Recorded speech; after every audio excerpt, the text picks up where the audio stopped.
అధ్యక్ష, మీ ద్వారా గౌరవ సభ్యులందరూ సహకారాన్ని కూడా అడుగుతున్నా. ఈవీ పాలసీకి సంబంధించి ఈవీ పాలసీ రాష్ట్రంలో ఈ ప్రభుత్వం ఏర్పడగానే క్యాబినెట్, గౌరవ ముఖ్యమంత్రి గారు, ఉప ముఖ్యమంత్రి గారు, సహచర మంత్రులందరూ అందరూ కూడా ఈ రాష్ట్రంలో మనం ఈవీ పాలసీ ద్వారా రాబోయే కాలం తరానికి మనం ఒక మంచి జీవితం ఉండే విధంగా చేయాలనే ఆలోచనతోటి జీవో నెంబర్ 41 ద్వారా ఈవీ పాలసీ తీసుకొచ్చిన అధ్యక్ష.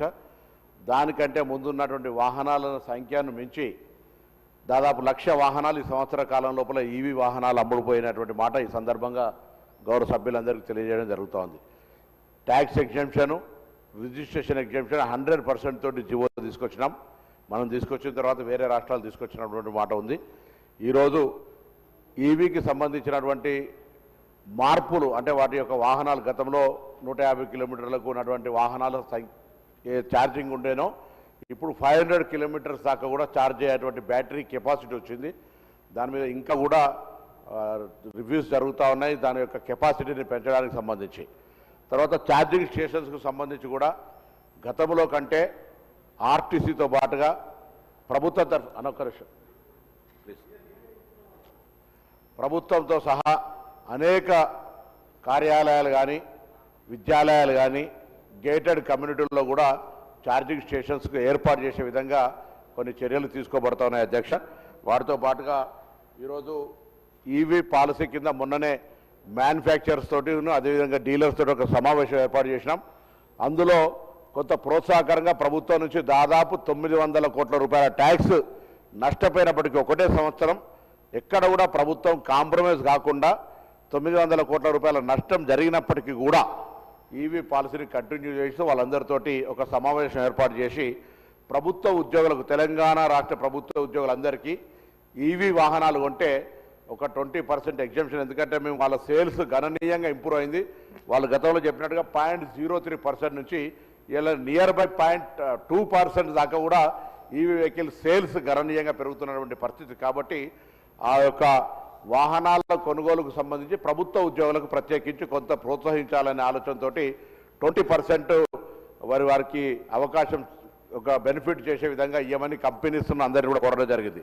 అదేగాక గౌరవ ఉప ముఖ్యమంత్రి గారు ఇక్కడ ఉన్నారు. అనేకమైనటువంటి రెన్యూవబుల్ ఛార్జెస్, దాని తర్వాత రెడ్కో ఇతరత్ర సంస్థల ద్వారా ఎలక్ట్రిసిటీకి సంబంధించిన చర్యలు చేపట్టే సందర్భంగా నేను వారిని కోరుతా ఉన్నా. ఈరోజు రాష్ట్ర ప్రభుత్వం కానీ లేదా పాఠశాలలకు సంబంధించినటువంటి బస్సులు కానీ ఎంఎన్సీ కంపెనీలు ఫార్మా కానీ ఐటీ కానీ ఇతరత్ర కొనుగోలు చేసే సందర్భాల్లో కూడా 25% నుంచి 50% వాళ్ళ అవసరాలను బట్టి ఈవీ బస్సులు కొనే విధంగా ఒక నిర్బంధంగా వారికి ఒక విధానం తీసుకొచ్చే ప్రయత్నం చేస్తున్నాం. ఎందుకంటే ఢిల్లీ చూసిన తర్వాత ఈక్యూఐ ఎయిర్ క్వాలిటీ ఇండెక్స్ చూస్తే ఢిల్లీని చూసి ఇలా బ్యాక్టీరియా ఇవాళ పత్రికల్లో కూడా ఉంది. అక్కడ ఉండబడేటువంటి ఎయిర్ క్వాలిటీ ఇండెక్స్ తోటి బ్యాక్టీరియా కూడా ఉండి అక్కడ ఆరోగ్యాలు దెబ్బతింటా ఉన్నాయి. భారత రాజ్యాంగ వ్యవస్థ రాష్ట్రపతి గారి నుంచి మొదలు పెట్టుకుంటే ప్రధానమంత్రి మొత్తం వ్యవస్థ పార్లమెంటుతో సహా ఉన్న అక్కడ చెడిపోయిన వాతావరణాన్ని కాపాడుకోలేకపోతా ఉన్నటువంటి సందర్భంలో హైదరాబాద్ కానీ తెలంగాణ రాష్ట్రం లోపల మనం ఈ యొక్క ఎయిర్ క్వాలిటీ ఇండెక్స్ని కాపాడుకోవాలంటే ఈవీ పాలసీలు కానీ ఎల్పిజి కానీ సిఎన్జి కానీ తీసుకురావాలనే ఆలోచనతో చేస్తూ ఉన్నాం.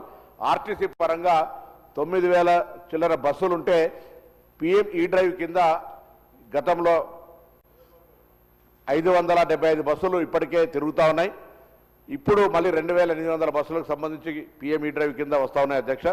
వాటితో పాటుగా కొత్తగా వరంగల్ మున్సిపాలిటీకి ఒక 100, నిజామాబాద్ మున్సిపాలిటీకి కూడా ఒక 50 బస్సులు ఒక ప్రత్యేకమైన కేంద్ర ప్రభుత్వ స్కీమ్ ద్వారా కూడా రాబోతూ ఉన్నటువంటి వాటి సందర్భంగా మనవి చేస్తూ తప్పకుండా స్కూల్స్ బస్సులకు కానీ ఇతరత్ర అన్నింటితో పాటుగా ఛార్జింగ్ స్టేషన్స్ ఇంప్రూవ్మెంట్ చేయడానికి సంబంధించిన ఇష్యూలు కూడా బాగా తీసుకొని పోయేటువంటి విధంగా చేస్తాను. గౌరవ సభ్యులు వెంకటరామరెడ్డి గారు అడిగినా, పాల్వాయి హరీష్ గారు అడిగినా, ఐలయ్య గారు అడిగినా, నాగరాజు గారు అడిగినా, లేకపోతే కూనంనేని సాంబశివరావు గారు చెప్పినా తప్పకుండా నేను మీ అందరు సహకారం కోరుతా ఉన్నా. ఈరోజు మనం వాడే వాహనాలను కూడా ఈవీ వాహనాలు మనకు ఎఫిషియెంట్గా చాలా కంపెనీస్ 5 అవర్స్ 6 అవర్స్ ఉన్న 500 పైన కిలోమీటర్ తిరిగేటువంటి విధంగా ఉండేటువంటి పరిస్థితి ఉంది అనేటువంటి మాటను ఈ సందర్భంగా మనవి చేస్తూ ఈరోజు ఉన్నటువంటి పరిస్థితుల్లో మరి జీవో నెంబర్ 41 మొత్తంగా ప్రజలు చాలా ఉపయోగించుకుంటున్నారు అధ్యక్ష. ఎక్కడ కూడా ఈవీకి సంబంధించిన విషయంలో ఈ రాష్ట్రం చాలా పాజిటివ్గా నిర్ణయం తీసుకుంటున్నటువంటి అంశాన్ని నేను ఈ సందర్భంగా మీకు మనవి చేస్తా ఉన్నాను. ప్రభుత్వం పాలసీ ఇవ్వకముందు ఉన్నటువంటి పరిస్థితికి ఇప్పటికీ చాలా డిఫరెంట్గా మారింది. అందుకే ప్రత్యేకించి ప్రభుత్వం తరఫున కూడా 25% నుంచి 50% దాకా వాహనాల ప్రొక్యూర్మెంట్ గవర్నమెంట్ కొనేటివి కూడా ఈవీ కొనాలనేటువంటి ఆలోచనతో ప్రభుత్వంలో చర్చ జరుగుతోంది. ప్రభుత్వ ఉద్యోగులకు ఆ కంపెనీస్ సబ్సిడీ ఇవ్వనేటువంటి అంశం కావచ్చు. ఈ విధంగా ప్రభుత్వం తరఫున వాహనాలకు సంబంధించి ఆర్టీసీ తరఫున చేస్తా ఉన్నాం. ఇవి కాక 15 సంవత్సరాలు పైబడ్డటువంటి వాటిని స్క్రాప్ పాలసీ తీసుకొచ్చిన అధ్యక్ష. గతంలో స్క్రాప్ పాలసీ లేదు. ఇప్పటికే దాంట్లో కూడా కేంద్ర ప్రభుత్వం ఇది ఎంవీఐ యాక్ట్ ఫెడరల్ సిస్టంలో కేంద్రము రాష్ట్రానికి సంబంధించి ఉన్న సందర్భంలో 30,000 రూపాయలను మళ్ళీ ట్యాక్స్ గ్రీన్ ట్యాక్స్ కింద కూడా పెంచడం జరిగింది. అంటే 15 సంవత్సరాలు పైబడ్డటువంటి వాళ్లకు స్క్రాప్ చేసుకోవాలి.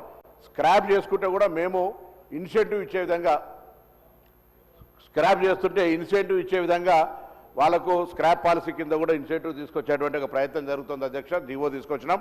అంటే ఎవరైనా వాహనాలు 15 సంవత్సరాల పైబడ్డటువంటి వాళ్ళు పొల్యూషన్ కారణమవుతున్నప్పుడు పెనాల్టీస్తో పాటుగా పనిష్మెంట్తో పాటుగా వారికి సంబంధించి మరి ఒక పాలసీ తీసుకొచ్చి వాళ్ళకైనా బెనిఫిట్ ఇవ్వకపోతే లాభం లేదనేటువంటి స్క్రాప్ పాలసీ కూడా తీసుకొచ్చిన అధ్యక్ష.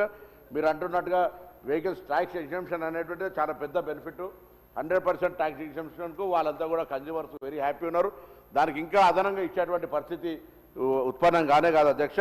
అదేవిధంగా ఆటోలకు సంబంధించి కూడా ఆర్టీసీలో కూడా రెట్రోఫిట్ అంటే ఉన్నటువంటి పాత ఇంజన్ తీసేసి ఈ యొక్క ఈవీ ఇంజన్ పెట్టడం అనేటువంటి రెట్రోఫిట్ వ్యవస్థ దానికి సంబంధించిన మార్పులకు అనుగుణంగా ఆ రెట్రోఫిట్ను కూడా ఈరోజు ఆర్టీసీ బస్సుల్లో కూడా ప్రయోగాత్మకంగా అమలు జరుగుతోంది. ఆటోలు కూడా రాష్ట్ర ప్రభుత్వం మొన్న ఒకసారి గౌరవ ముఖ్యమంత్రి గారు రివ్యూ చేసినప్పుడు రెట్రోఫిట్ ద్వారా హైదరాబాద్లో ఉన్నటువంటి ఆటోలన్నిటి కూడా మరి ఎక్కడ కూడా డీజిల్ వాహనం కనబడద్దు అనేటువంటి ఆలోచనతో చేస్తాను అధ్యక్ష. ఈ మధ్య కూడా ఎల్పిజి సిఎన్జి ఈవీ ఆటోలకు కూడా పర్మిషన్ ఇచ్చాం. యాక్చువల్గా హైదరాబాద్లో ఆటోలకు పర్మిషన్ లేదు. పాత స్థానంలో కొత్తవి రావాలనే ఆలోచనతో ఈ ఈవీ ఆటోలకు కూడా మనం అనుమతి ఇచ్చినటువంటి మాట ఈ సందర్భంగా నేను మనవి చేస్తున్నాను. తప్పకుండా గేటెడ్ మీ ద్వారా గేటెడ్ కాలనీలలో కూడా ఛార్జింగ్ స్టేషన్స్, ప్రైవేట్గా కూడా ఛార్జింగ్ స్టేషన్స్, రెడ్కో ద్వారా కూడా దీని గవర్నమెంట్ ఆఫ్ ఇండియా కూడా ఒక స్కీమ్ ఉంది. దాని ద్వారా కూడా మొన్న మధ్య జరిగిన రివ్యూలో మా ప్రిన్సిపల్ సెక్రటరీ గారు ట్రాన్స్పోర్ట్ డిపార్ట్మెంట్ అంతా కూడా దీని మీద ఎక్సైజ్ చేస్తూ ఉంది. అన్ని కలెక్టరేట్లో కూడా పెట్టాలనే దాని మీద కలెక్టరేట్లకు రాస్తున్నాం. అన్ని టూరిజం మినిస్టర్ గారు సలహా తీసుకొని టూరిస్ట్ స్పాట్లలో అన్నింటిలో కూడా అంటే పబ్లిక్ ఎక్కడికైతే రీచ్ అవుతారో ఈవీ వెహికల్కు వాళ్ళు పెద్ద పెద్ద రెస్టారెంట్లతో సహా అన్నిట్లలో ఈవీ ఛార్జింగ్ ఉన్నట్టయితే ఒక్కొక్క ఛార్జింగ్ చేయడానికి హాఫ్ అవర్ స్పీడ్ ఛార్జెస్ వచ్చినాయి. ఇవాళ రేపు 500 మెగావాట్కు సంబంధించినటువంటి ఇష్యూలో కూడా వచ్చినటువంటి సందర్భంగా పబ్లిక్ సౌకర్యంగా ఉండే విధంగా అన్ని చర్యలు తీసుకునే ప్రయత్నం చేస్తున్నాం. ఇది ప్రభుత్వం మాత్రమే చేస్తే అయ్యేది కాదు అధ్యక్ష. నేను మీ ద్వారా మొత్తం తెలంగాణ ప్రజలు, ఎందుకంటే రాబోయే కాలంలో హైదరాబాద్ ఎయిర్ క్వాలిటీ ఇండెక్స్ కూడా బాగుండాలన్న తెలంగాణ మొత్తం ఇప్పటికే మనం 100 దాటిపోయి దాదాపు ఒక్కొక్కసారి 200లకు పోతా ఉన్నాం అధ్యక్ష. ఢిల్లీ 300 నుంచి 400, 450 ఎయిర్ క్వాలిటీ ఇండెక్స్ పోతుంటే మనం కూడా ఇవాళ సెకండ్ హైయెస్ట్ పొల్యూటెడ్గా ఉండేటువంటి పరిస్థితుల్లో ఉన్నాం. తప్పకుండా దాన్ని నివారించాలంటే ప్లాంటేషన్తో పాటుగా ఈ విధంగా ఈవీ కానీ ఎల్పిజి కానీ సిఎన్జి కానీ మన వాహనాల వైపు తీసుకుపోవడంతో పాటుగా కాలుష్య నివారణకు సంబంధించిన చర్యలు కూడా తీసుకునే ప్రయత్నం జరుగుతుంది. ఆ ట్రాన్స్పోర్ట్ డిపార్ట్మెంట్ ఎన్ఫోర్స్మెంట్ కానీ పాలసీల ద్వారా కానీ ప్రభుత్వ ఆలోచనతోటి అవేర్నెస్ క్యాంప్స్ కానీ ఇవన్నీ కూడా మోటివేట్ చేస్తూ ఉన్నాం. తప్పకుండా మరి ఆ కంపెనీస్ కూడా ప్రభుత్వ ఉద్యోగులకు అవకాశం 20% ఎగ్జంప్షన్ వాళ్ళకు రేట్ లోపల డిడక్షన్ చేసి ఇచ్చేసి గవర్నమెంట్ ప్రొక్యూర్మెంట్లో కూడా ఈవీ తీసుకొని ప్రశ్నలు వేసిన గౌరవ సభ్యులందరూ కనీసం వాళ్ళనే ఈవీ వెహికల్స్ అందరూ తీసుకునే విధంగా, లేకపోతే గౌరవ ఆర్థిక మంత్రి ఉప ముఖ్యమంత్రి గారు కోరుతున్నాం శాసనసభ్యులందరూ ఒక రోల్ మోడల్గా మరి వాళ్ళకు లోన్ కూడా వస్తుంది కావచ్చు. అందరికీ ఒక్కొక్క ఈవీ వెహికల్ని మరి ఫ్రీగా నేను అడగలేను సార్, మరి ఫ్రీగా కాబట్టి ఒక ఈవీ వెహికల్ అందరూ కూడా రోల్ మోడల్గా మనం కాన్స్టిట్యున్సీలలో ఈవీ వెహికల్ తిరుగుతూ ఉంటుంటే పొల్యూషన్ సంబంధించినటువంటి ఒక అవకాశం తక్కువ చేసేది ఉంటుంది. కాబట్టి నేను మీ ద్వారా గౌరవ కోరుతూ తప్పకుండా మరొక్కసారి ఈ ప్రభుత్వం కట్టుబడి ఉంది.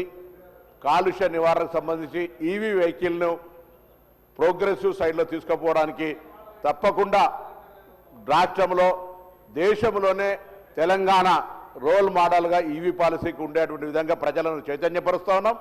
శాసనసభ్యులందరూ కూడా ఈ అంశానికి సహకరించాలి.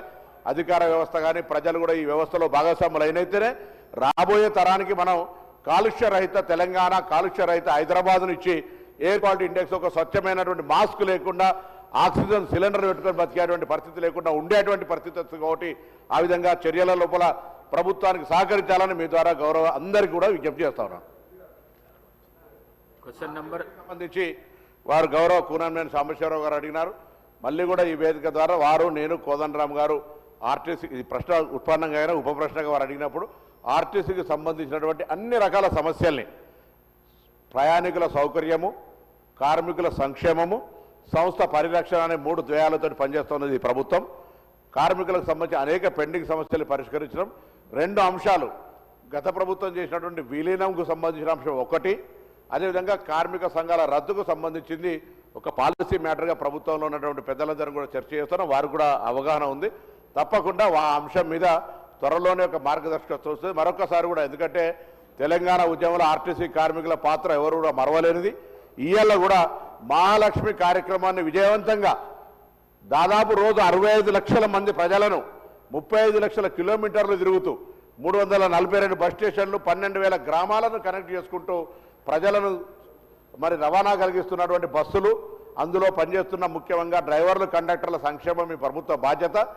డెఫినెట్లీ వాళ్ళందరికీ మొన్ననే 30 సంవత్సరాల సర్వీసులో ఒక సింగిల్ యాక్సిడెంట్ చేయనటువంటి వాళ్లకు రోడ్ సేఫ్టీ మాసం సందర్భంగా సన్మానాలు కూడా చేసినామనే మాట ఈ సందర్భంగా మనవి చేస్తూ తప్పకుండా అదేవిధంగా ఆర్టీసీలో మేము యూనియన్ బ్యాంకుతో టైఅప్ చేసుకొని ఎవరైనా కార్మికుడు చనిపోతే అతనికి దాదాపు ₹1 కోటి నష్టపరిహారం ఇచ్చేటువంటి విధానాన్ని మా సంస్థ కొనసాగిస్తూ ఉంది. కొన్ని వందల మందికి ఆర్టీసీ పరంగా ఇచ్చినటువంటి ఆ మాట తెలుసు. మొదటిసారి రాష్ట్రంలో కాదు దేశంలో కూడా సార్ రిమూవ్ ఫ్రమ్ సర్వీస్ 10 సంవత్సరాల కింద అయితే కూడా ప్రజావాణిలో అప్లికేషన్ పెట్టుకుంటే వాళ్ళందరికీ 3-మెన్ కమిటీ వేసి ఉద్యోగాలు ఇచ్చినటువంటి మాట కూడా ఈ సందర్భంగా వాళ్ళకు మరణశిక్ష వేస్తే కూడా క్షమాభిక్ష గుణం ఉంది. ఇక్కడ మేము రిమూవ్ అయితే మాకు మరొక అవకాశం ఇయ్యారా అంటే ఆ అవకాశం కూడా ఇచ్చినాం. కార్మికులు ఉద్యోగంలో చనిపోతే కారుణ్య నియామకాలు ఇస్తా ఉన్నాం. గత ప్రభుత్వం ఒక బస్సు కొనక ఒక ఉద్యోగం ఇవ్వకపోతే ఇవాళ తెలంగాణ ప్రభుత్వం బస్సులు కొనుగోలు చేస్తూ ఉంది, ఉద్యోగాలు ఇస్తూ ఉంది. సంస్థకు సంబంధించినటువంటి అప్పుల సంఖ్యను కిందికి తక్కువ చేసుకొని పోతా ఉంది. చేస్తాను ఉద్యోగాలు 2 అంశాలు నేను ప్రభుత్వంలో ఉన్నాయని చెప్పినా మీరు కూడా ముఖ్యమంత్రి గారి దృష్టిలో ఉన్నాయి, అవన్నీ మీకు తెలుసు. గౌరవ అందరూ కూడా బస్ స్టేషన్లు కానీ తర్వాత 2 డిపోలు కూడా కొత్త ములుగు జిల్లా కేంద్రంలో, పెద్దపల్లి జిల్లా కేంద్రంలో బస్ డిపోలు కూడా ఇచ్చినాం అధ్యక్ష. ఆ విధంగా తప్పకుండా ఆర్టీసీ పరంగా కూడా ఈవీ పాలసీలు ఇప్పుడు జిల్లా 10 జిల్లాల్లో ఈవీ బస్సులు నడుస్తూ ఉన్నాయి. బస్సుల నుంచి కూడా అదేవిధంగా రేపు హైదరాబాద్ రింగ్ రోడ్ లోపల ఎక్కడ కూడా డీజిల్ బస్సు లేకుండా అన్ని ఈవీ బస్సులు లేదా రెట్రోఫిట్ బస్సులు నడిపే విధంగా ప్రణాళిక తీసుకొని ముందుకు పోతా ఉన్నాం. దానికి అనుగుణంగా కాలుష్య నివారణ లోపల ఆర్టీసీ కూడా తన పాత్రను పోషిస్తూ ఉంది.